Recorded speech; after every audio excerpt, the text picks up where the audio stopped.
वर्ष नवे, कंटेंट नवा, टायटल नव, स्टाईल नवी. आपला आवडता कार्यक्रम रत्नाकर औसेकर युट्यूबच्या चॅनलचा उपक्रम पडद्यामागचं राजकारण. मित्रांनो, काल अंजली ताई दमानिया यांनी अजितदादांची भेट घेतली. काल सकाळी त्यांनी एक ट्विट केलं की बघूया मला अजितदादा भेट देतात का. तसा माझे असं अंजली दमानियाने ट्विट केले की अजितदादाचा माझा 36चा आकडा आहे. मग अजितदादांशी मी टोकाचा संघर्ष केलेला आहे, अनेक वेळा त्यांच्या विरोधात लढले. त्यामुळे अजितदादा म्हणजे दमानियांच्या सुद्धा मनामध्ये शंका होती की अजितदादा भेट देतील का, आणि ही शंका आम्हाला सुद्धा होती मित्रांनो. पण मित्रांनो, दादांनी काल त्यांना संध्याकाळी 7ची वेळ दिली. अंजलीताई दमानिया आणि अजितदादामध्ये अर्धा तास चर्चा झाली असं दमानियांचं सांगणं आहे. आणि अजितदादांनी त्यांना आश्वासन दिलेलं आहे की मी आज दुपारी 12च्या दरम्यान देवेंद्रजी फडणवीस यांच्यासोबत माझी मीटिंग आहे आणि त्या मीटिंग मध्ये तुम्ही जे काही मला office of interest, office of profit या प्रकरणाची जी कागदपत्र दिली, कारण धनंजय मुंडेंनी भीमगर्जनेमध्ये हे सांगितलं होतं की माझे आणि वाल्मिक कराडचे आर्थिक संबंध आहेत हे सिद्ध करून दाखवा. ते अंजली दमानियांनी कागदपत्र गोळा केलेली आहेत. अंजली दमानिया यांनी ती सर्व डॉक्युमेंट्स अजितदादांना काल दाखवली. एवढंच नाही तर बीडचा क्राईम, परळीचा क्राईम, होत असलेली खून, असलेली दहशत, राख माफिया, वाळू माफिया, गुंडगिरी, दहशत, खंडणी आणि प्लॉट हडप करणे, शेती हडप करणे, अपहरण करणे. आता बाकी कमरखालचं बी काही बोलणार नाही. पण मित्रांनो, हे सगळं काल दमानियांनी अजितदादांना अर्धा तास सांगितलेलं आहे. अर्धा तास. आणि मला सुद्धा आश्चर्य वाटलं की दादांनी दमानियांचं अगदी ही सिरियसपणे अर्धा तास ऐकून घेतलेलं आहे मित्रांनो. अर्धा तास अजितदादांनी त्यांना वेळ दिला आणि अर्धा तास ऐकून घेतलं. प्रत्येक डॉक्युमेंट्स पाहिले, प्रत्येक पेपर्स पाहिले, प्रत्येक ठिकाणचे धनंजय मुंडेंच्या, त्यांच्या पत्नीच्या, वाल्मिक कराडच्या ज्या ज्या सह्या आहेत त्याच्यामध्ये सर्व डॉक्युमेंट्स त्यांनी त्यांना सादर केली आणि याच्यातून सिद्ध करून दाखवलं की ऑफिस ऑफ प्रॉफिटच्या अंतर्गत, कारण एखाद्या लोकप्रतिनिधीला एखाद्या शासकीय यंत्रणेच्या मार्फत होत असलेल्या काही योजनांमधून स्वतःची कंपनी स्थापन करून त्या ठिकाणी प्रॉफिट घेता येत नाही असा हायकोर्टाचा आदेश आहे आणि हे त्यांनी सिद्ध केलेलं आहे. आता वाल्मिक कराड आणि धनंजय मुंडेचं नाव घेतलं का नाही घेतलं हा प्रश्न वादातीत आहे. कुठल्या आरोपीने नाव घेतलं का नाही घेतलं हा प्रश्न वादातीत आहे. कदाचित नाही घेतलं, कोणीही नाव घेतलं नाही. मग अजितदादा म्हणले मी कसा राजीनामा मागू, मला कागदपत्र, मला पुरावे द्या. तर अंजलीताई दमानिया यांनी काल पुरावे सादर केले. उपमुख्यमंत्र्यांनी भेट दिली. हे वैशिष्ट्य, हे विशेष लक्षात ठेवा मित्रांनो. आणि अजितदादांनी शांतपणे त्यांना वेळेवर पूर्ण भरपूर वेळ देऊन पूर्ण ही घटनाक्रम ऐकून घेतला. काय चाललंय, कारण काय असतंय, हे लोकप्रतिनिधी एवढे बिझी असतात मित्रांनो. प्रत्येक कार्यकर्त्याचं, प्रत्येक मंत्र्याचं त्या त्या मतदारसंघात काय काय काळं बेरं चाललंय ह्या नेते लोकांना कदाचित त्याची कल्पना नसते. आता कल्पना जरी कुणी असेल तरी त्या करत ते कानाडोळ करतात, कारण त्यांना हे पुढे पक्ष चालवायचा असतो, नेते सांभाळायचं असतं, त्यांची जात सांभाळायची असते, त्यांचं मतदान सांभाळायचं असतं. आता कदाचित अजितदादाला माहित होतं का नाही माहित होतं हा गोष्ट वेगळा आहे. पण अजितदादांनी काल अंजलीताईंच्या म्हणण्यानुसार असं आलेलं आहे की अजितदादांनी ह्याची कल्पना फार कमी होती की तिथं काय चाललंय. आणि शिर्डीत धनंजय मुंडेंनी जे षटकार मारले भाषणाचे, वा वा, अजितदादा एकदम खुश झाले. अजितदादा म्हणले वा वा, तुम्ही फार सुंदर षटकार मारले, त्यामुळे तुमचा बचाव झाला, आता तुम्ही निर्दोष. आणि या निर्दोषच्या भ्रमात सगळी लोक वावरायला लागली. पण अंजलीताई दमानिया, सुरेश धस आणि तृप्तीताई अशा अनेक मंडळींनी आता हे प्रकरण लावून धरले. समधी क्षीरसागर, हे सगळ्या मंडळींनी हे प्रकरण लावून धरलेलं आहे की बीडचा क्राईम, कारण ह्या बीडच्या क्राईमचे पडसाद आता ज्या दिल्लीच्या विधानसभा लढवण्याचे स्वप्न अजितदादा बाळगतायत, आता अजितदादा प्रचारासाठी जाणार, तिथं अजितदादांना संतोष देशमुखचे पोस्टर दाखवण्याचा घाट घातलेला आहे तिथल्या कार्यकर्त्यांनी, असं आमच्या कानावर आलेलं आहे की दिल्लीमध्ये संतोष देशमुखचे मोठे मोठे कटआउट अजितदादांना त्यांच्या सभेत दाखवणार येणार आहेत. मग अजितदादा तिथं कसा प्रचार करतील? कारण संतोष देशमुख हे प्रकरण आता काही फक्त महाराष्ट्रासाठी मर्यादित राहिलेलं नाही मित्रांनो. संतोष देशमुख हे जे क्रूर हत्या आहे याचे पडसाद फक्त महाराष्ट्र नाही, जिल्हा नाही, तालुका नाही, तर अख्ख्या देशात प्रत्येक राज्यात ह्याची चर्चा चालू आहे. आणि ज्या ज्या ठिकाणी आता अजितदादाला वाटतं ते, अजितदादा राष्ट्रीय नेते आहेत ना, आता राष्ट्रीय पक्षाचे अध्यक्ष आहेत ते, आणि आता ते सभेला दिल्लीला जाणार, मग तिथं अजितदादा तिथल्या दिल्लीच्या पत्रकारांनी ज्यावेळेस त्यांना ते प्रश्न विचारतील, अजितदादा काय उत्तर देतील? म्हणून अजितदादांकडे आता एकच पर्याय, धनंजय मुंडेंचा राजीनामा घेणे. तर अजितदादा सांगू शकतात की आम्ही त्या मंत्र्याचा राजीनामा घेतलेला आहे, आता पुढची कार्यवाही चौकशा होतील, निष्पक्ष पद्धतीने होतील, अगदी निर्भीड पद्धतीने लोक बोलतील. आणि अंजलीताई दमानी असतील, सुरेश धस असतील, हे वारंवार जे सांगतायत की जोपर्यंत त्यांच्या वाल्मिक कराडांवरच्या राजकीय वरदहस्त तुम्ही काढून घेत नाही तोपर्यंत वाल्मिक कराड तोंड उघडणार नाही. विष्णू चाटे अजून सांगत नाही तुम्हाला मोबाईल फोन कुठे हरवलेला आहे, कुठल्या नाशिकच्या जंगलात टाकलाय, अजून सांगू शकत नाही. आता काल तर काय खर झाला की इतक्या दिवस घुले त्यांच्या ताब्यात असून सुद्धा त्याचा फोन तुम्हाला अनलॉक करता आला नाही. आज ही प्रगत तंत्रज्ञान एवढं मोठं झालेलं आहे. तुम्ही माझे काही व्हिडिओ सुद्धा पाहिले असेल मित्रांनो, की ज्यामध्ये मी संतोष देशमुखला बोलतं केलेलं आहे, त्याच्या फोटोला बोलतं केलंय. एवढं तंत्रज्ञान यायचं पुढे गेलेलं आहे, एवढं टेक्निकली सर्व गोष्टी पुढे गेलेल्या आहेत. आणि काल सांगण्यात आलं की त्याचा फोन अनलॉक आहे.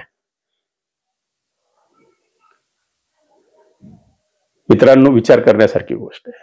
आणि म्हणून काल अजितदादांनी वाल्मिक कराडाच्या बाबतीत काहीतरी निर्णय काय घ्यायचा त्या बाबतीत अंजलीताई दमानियाकडून समजून घेतलेलं आहे. धनंजय मुंडेच्या बाबतीत काय निर्णय घ्यायचा ते समजून घेतलेलं आहे.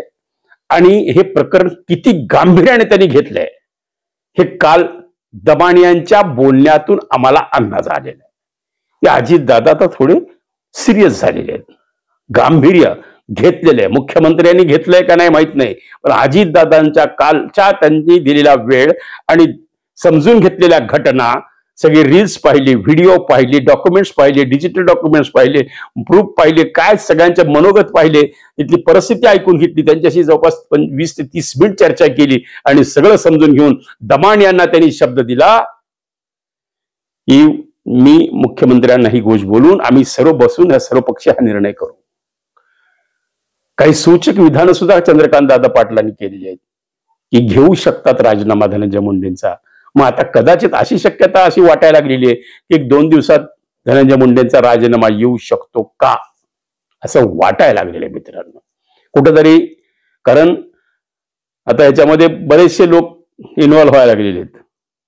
काल सुरेश धसांनी डॉक्टर अशोक थोरातांची बाजू मांडली, दमानियांनी डॉक्टर अशोक थोरातांवर टीका केली, डॉक्टर अशोक थोरातांच्या कार्यपद्धतीवर टीका केली, डॉक्टर अशोक थोरातांवर 24 प्रकारचे भ्रष्टाचाराचे आरोप आहेत.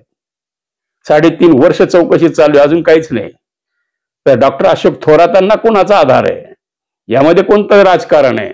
म्हणजे सिव्हिल सर्जन त्यांच्या मर्जीतला, पोलीस अधीक्षक त्यांच्या मर्जीतले, सर्व अधिकारी त्यांच्या मर्जीतले, ज्या ज्या ठिकाणी क्राईमचे टेबल आहेत त्या ठिकाणी अधिकारी त्यांच्या मर्जीतले, आणि पुन्हा अजून मंत्री. मग त्यामध्ये त्यांचा वरदहस्त राहिला की मला राजकीय वरदहस्त आहे म्हणून हे लोक काळे धंदे करायला मोकळे.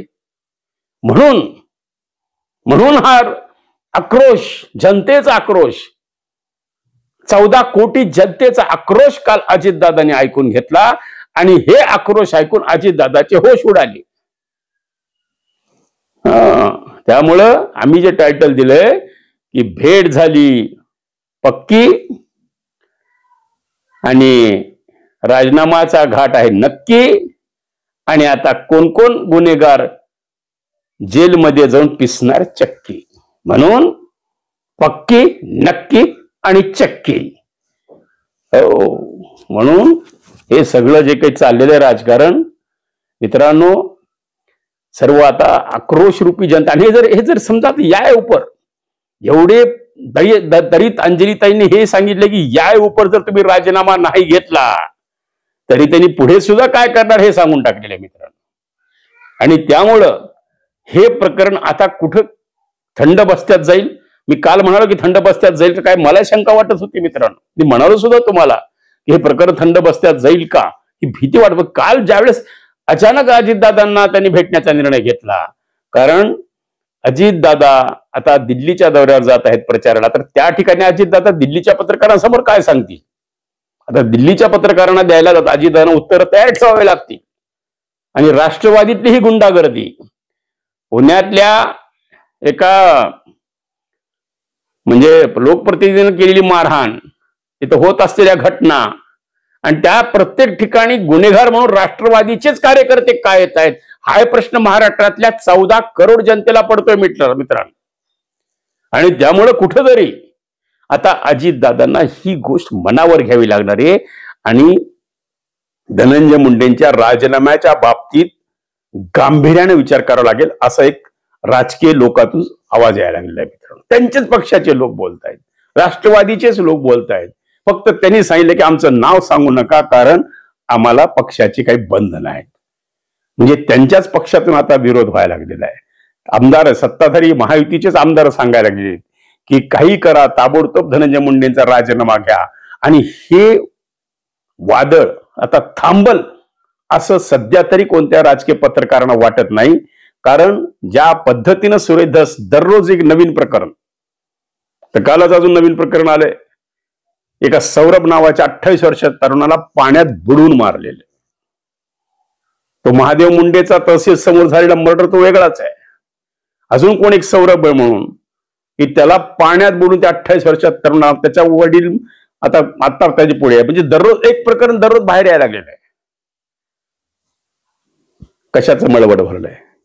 चंदनाचं मळवट आहे का तुमच्या कपाळावर रक्ताचं मळवट आहे? याचा विचार आता सर्वसामान्य 14 करोड जनता करायला लागली मित्रांनो. आणि म्हणून हा आक्रोश आता कुठंतरी शेवटच्या टप्प्यापर्यंत आलेला आहे. म्हणजे आता म्हणजे इतक्या दिवस धनंजय मुंडेंचं पाठराखण अजितदादांनी केलंय का? हो, नक्कीच केलंय असं वाटायला लागलं होतं. पण आता कालची जी घटना आहे त्यामुळे मला हा व्हिडिओ करावा वाटला की कालच्या घटनेहून कुठंतरी आता जाणवायला लागलेलं आहे की धनंजय मुंडेंच्या बाबतीत अजितदादा हे सिरियस झालेले आहेत. देवेंद्र फडणवीस किती जरी धनंजय मुंडेंना फेवर असले तरी आता शेवटी त्यांच्या पक्षाच्या आदेशाने जर त्यांच्यासमोर कागदपत्र समोर ठेवली तर मुख्यमंत्री तरी काय करू शकणार? मुख्यमंत्री पुन्हा मग ते तिघांची मीटिंग होईल किंवा एकनाथ शिंदे मुख्यमंत्री, अजितदादा, एखाद्या कॅबिनेटची सुद्धा मीटिंग होऊ शकते. म्हणजे याच्यातून मतं घेऊ शकले जातात आणि याच्यातून काहीतरी एक मोठा निर्णय, आणि तो निर्णय येऊ शकतो का अशी शंका आम्हाला यायला लागलेली की कदाचित लवकरच, मग ते 1 दिवस लागेल, 2 दिवस लागेल, 3 दिवस लागेल, 4 दिवस लागेल, कदाचित या निर्णयाला अजितदादा येतील का की काही काळापुरतं धनंजय मुंडेंना मंत्रिपदापासून दूर ठेवून याची निष्पक्ष चौकशी करून गुन्हेगारांना सजा देऊन मग नंतर सन्मानानं त्यांना मंत्रिमंडळात घेऊन तुम्ही मग धनंजय मुंडेंना तुम्ही बीडचा पालकमंत्री करा, कुणाचाही दुमत राहणार नाही. पण एक नैतिकता, आपण जे वारंवार बघता नैतिकतेचे उदाहरण देऊन देऊन आम्ही सुद्धा थकलेलो आहेत. सगळा देश थकलेला आहे, सगळं राज्य थकलेलं आहे, सगळे राजकीय नेते थकलेले आहेत. आता नैतिकता हे चोता झालाय, बोलून बोलून गाळून गाळून हा विषय. पण नैतिकतेच्या आईचा घो मी म्हणतोय. नैतिकतेच्या आईचा घो मी का म्हणतो तर ही नैतिकता आता ही बीडच्या विषयावर टांगली का काय अशी शंका आता निर्माण झालेली आहे. म्हणून नैतिकता हा शब्द गाळून मी हा प्रयोग करतोय की मित्रांनो आता कुठेतरी 2-4 प्रकरणामध्ये म्हणजे ऑफिस ऑफ प्रॉफिट, दहशत, कारण हा जो अंजली दवेने काढलेला मुद्दा आहे की यामध्ये कोणत्या वाल्मिकीकरणांचं सर्टिफिकेट घ्यायची गरज नाही. कारण यामध्ये कोणी नाव घ्यायची सुद्धा गरज नाही. कारण हा एक प्रकारचा ज्याचा परिणाम कदाचित त्यांच्या आमदारकीवर सुद्धा होऊ शकतो. म्हणजे आमदारकी सुद्धा, हे जर निवडणूक आयोगाने जर सिरियस लक्ष घातलं तर धनंजय मुंडेंची आमदारकी सुद्धा रद्द होऊ शकते. एवढं हे प्रकरण गंभीर आहे. आणि कुठंतरी आता वाटायला लागले की हे शेवटच्या टप्प्यापर्यंत आलेलं आहे का राजीनामा, आणि हा होईल का, आणि जर झाला तर धनंजय मुंडे राजीनामा देतील का. आता शेवटी वरून आदेश आला तर त्यांना द्यावाच लागणार आहे. पण शेवटी हे त्यांनी सुद्धा आता कुठंतरी हे चौकशी निष्पक्ष व्हावी आणि कोणताही माझा राजकीय दबाव नसावा अशा एक त्यांची प्रतिमा उजळून देईल. म्हणजे 14 करोड जनता सुद्धा धनंजय मुंडेंना धन्यवाद मानेल की बरं झालं तुम्ही थोडंसं दूर झालात. कारण म्हणजे आता कमीत कमी या लोकांकडून खरं तरी बाहेर येईल. विष्णू चाटे बोलायला लागेल मोबाईल कुठे आहे, घुले आपला कोड नंबर, आपला मोबाईल नंबर लॉक झाला, अनलॉक होईल, त्याचा मोबाईल जो लॉक आहे तो अनलॉक होईल. बरोबर आहे ना. ह्या सगळ्या गोष्टी सांगायला जातील, सगळे प्रकरण बाहेर येतील. आणि कुठंतरी हार्वेस्टर घोटाळा, भूखंड घोटाळा, त्यामध्ये सारंगी महाजनचं प्रकरण, ज्यामध्ये सौरभ नावाच्या तरुणाचा बुडून झालेला मृत्यू, महादेव मुंडे ह्या दूधवाल्याचा झालेला मृत्यू, ह्या सगळ्यांना कुठेतरी वाचा फुटल. आता हे प्रकरण एवढ्या सहजासहजी थंड होईल असं कोणालाही वाटत नाही मित्रांनो. फक्त आता अजितदादांनी ही गोष्ट जर मनावर घेतली तर अजितदादा धनंजय मुंडेंचा राजीनामा घेऊ शकतात आणि दाखवून देऊ शकतात की आता मी या बाबतीत सिरियस झालेलो आहे. म्हणजे आता कोणतीही पाठराखण करायची नाही आणि सांगितलं जाईल धनंजय मुंडे की काही दिवसासाठी 1-4 महिने 6 महिने तुम्ही थांबा, नंतर तुमच्यासाठी ती सीट राखीवच आहे. कारण अजितदादा तिथले पालकमंत्री आहेत.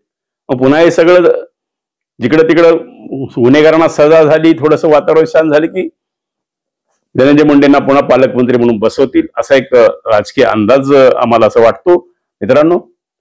तर एक सगळ्यात महत्वाचं म्हणजे अंजलीताई दमाने यांनी काल पत्रकारांना काय प्रश्न विचारले, अंजलीताई दमाने यांनी काय उत्तर दिले आणि अजितदादांनी त्यांना काय आश्वासन दिलं आपण बघूया. तुम्ही हातामध्ये बरेचसे पुरावे आणलेले आहेत, त्याविषयी काय सांगा.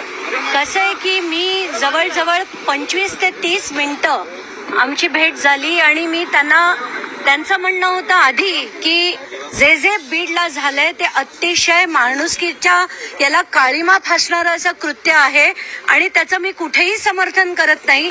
मग माझं तेच म्हणणं होतं की मग तुम्ही राजीनामा का घेत नाही, तर तुम्ही पुरावे म्हणत होतात ना, ते सगळेच्या सगळे पुरावे घेऊन मी त्यांना भेटायला गेले.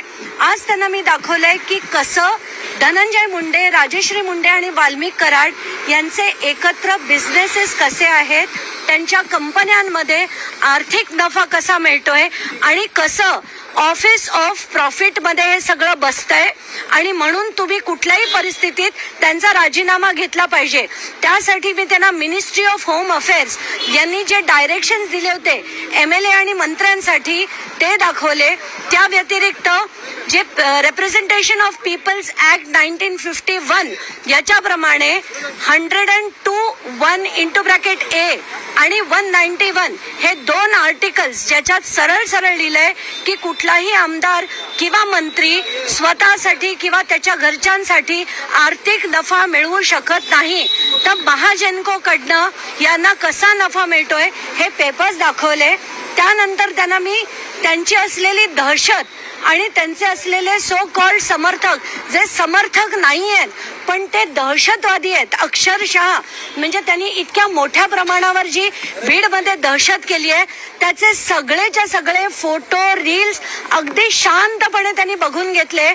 आणि त्यांनी असं सांगितलंय की उद्या दुपारी 12 वाजता त्यांची आणि मुख्यमंत्र्यांची मीटिंग आहे आणि त्यात हे सगळे डिटेल्स जे आज मी त्यांना कागदपत्र दिलेत ते सगळीच्या सगळी कागदपत्रांवर डिस्कशन ते उद्या मुख्यमंत्र्यांबरोबर घेतील आणि पुढचा निर्णय जो आहे तो ते घेतील.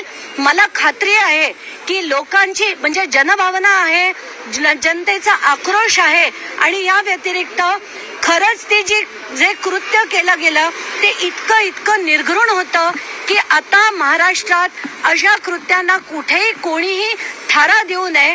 म्हणूनच आपला लढा आहे हे देखील मी त्यांना सांगितलं आणि त्यांचं पण तेच मत होतं की याच्या पुढे असं कधीही होऊ नये. संतोष देशमुख यांच्याबरोबर जे झालेलं कृत्य आहे असं परत महाराष्ट्रात घडू नये.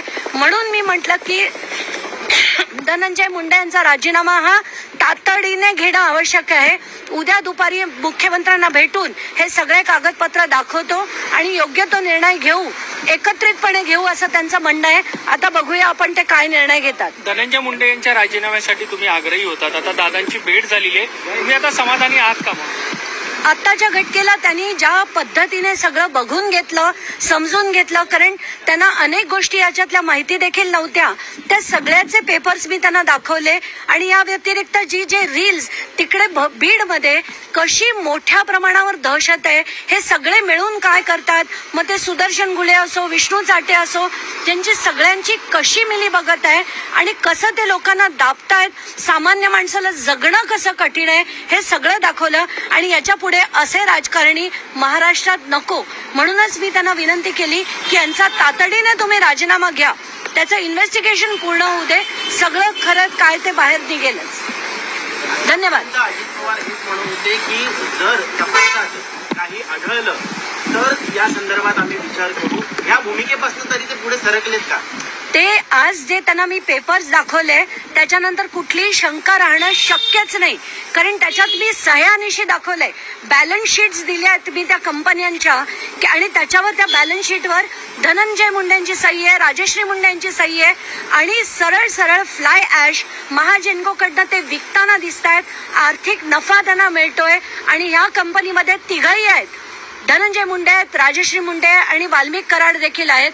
त्यामुळे ते काही फक्त कार्यकर्ते नाहीत किंवा एकत्र काढलेले फोटो देखील नाहीत, हे त्यांचे सरळ सरळ आर्थिक फायदे आहेत, ज्याच्यावर सह्या आज त्यांना दाखवल्यावर त्यांची खात्री पटली.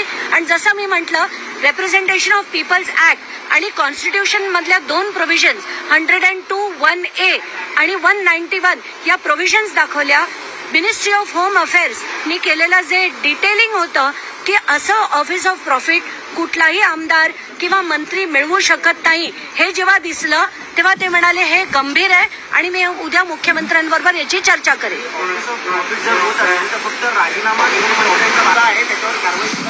एक तर हा कॉग्निझेबल ऑफेन्स आहे आणि इलेक्शन कमिशननी जर ठरवलं तर त्यांचं मंत्रीपदच काय, त्यांची आमदारकी सुद्धा रद्द होईल.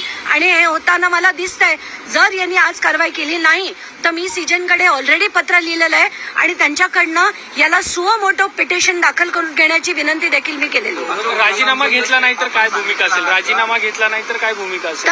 तर चीफ जस्टिसकडे मी जे पत्र लिहिलेलं आहे त्याच्यावर कारवाई होईल अशी माझी अपेक्षा आहे. तिथेही नाही झाली तर रिट जे फाईल करायचं आहे ते मी डेफिनेटली फाईल करणार आहे. हे पब्लिक इंटरेस्ट, खरं तर रिटपेक्षा पब्लिक इंटरेस्ट लिटिगेशन आहे, कारण सगळीकडे हे जेवढे आपण आत्ताच्याच आत्ता पुण्यातल्या घटना बघितल्या, संभाजीनगरच्या बघितल्या, जेवढे राजकारणी असतात त्यांची दहशत कशी असते, ते पदाचा गैरवापर कसा करतात हे आपण पदोपदी बघतोय. आणि हे थांबवण्यासाठी जेवढी यंत्रणा आहे, पोलीस यंत्रणा असो, बाकीची यंत्रणा असो, रुग्णालय असो, जेल्स असो, सगळ्यांना आता शिस्त लावण्याची गरज आहे. अशोक थोरातांबद्दलचा मुद्दा आहे तो देखील अजित पवारांना मांडलेला आहे का? काय नक्की मुद्दा होता आणि अजित पवार त्यामध्ये? मी अशोक थोरातांचा मुद्दा देखील त्यांना सांगितला, त्यांचं असलेलं अंबेजोगाईचं हॉटेल देखील दाखवलं, त्यांचा केसमध्ये असलेलं हॉस्पिटल देखील त्यांची माहिती दिली. आणि माझा मुद्दा एकच आहे, मला अशोक थोरात काळे का गोरे माहित नाहीत, मला फक्त एक माहिती आहे की शासनाने त्यांच्यावर चौकशीचे आदेश दिले. त्याची 2 जोडपत्र मी वाचली.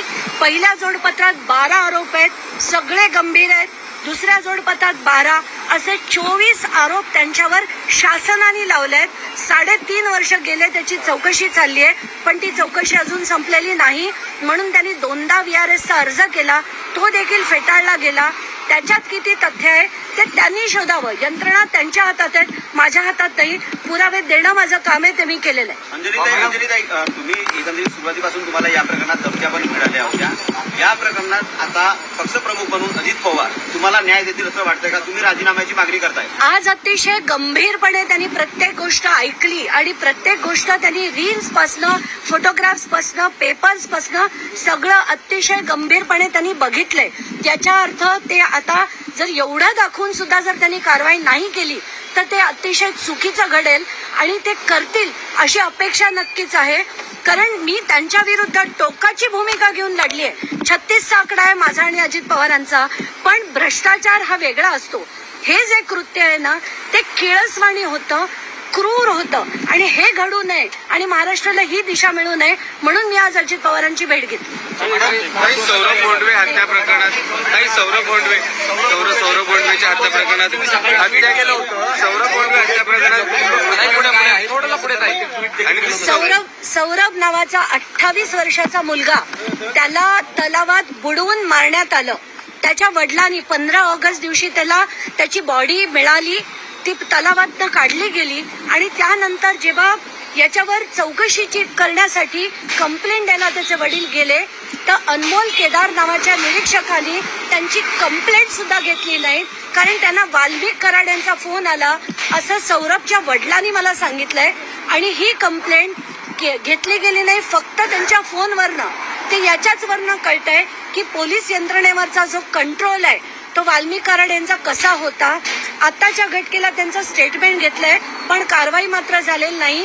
तातडीने या सगळ्यांना अटक करायला पाहिजे आणि असे जे अधिकारी आहेत पोलीस अधिकारी, मग ते राजेश पाटील असो, प्रशांत महाजन असो, बारगळ असो किंवा हे अनमोल केदार असो, या सगळ्यांवर तातडीने कारवाई झाली पाहिजे. सर्व प्रकारच्या राजकीय प्रचार सिरीजच्या निर्मितीसाठी एकमेव नाव Ratnakar Ausekar. Contact 9890 39 87 88. Online recording series देणारं महाराष्ट्रातलं एकमेव नाव रत्नाकर औसेकर. 51 आवाजांचा बादशाह रत्नाकर औसेकर. कॉन्टॅक्ट 9890 39 87 88. आवाजाचा बादशाह रत्नाकर औसेकर यांच्या YouTube चॅनलला लाईक करा, सबस्क्राईब करा आणि आपापल्या ग्रुपवर शेअर करा. चला आपल्या मोबाईलवर सर्वप्रथम आमचा कार्यक्रम मिळवण्यासाठी सहकार्य करा. Ratnakar Ausekar YouTube channel.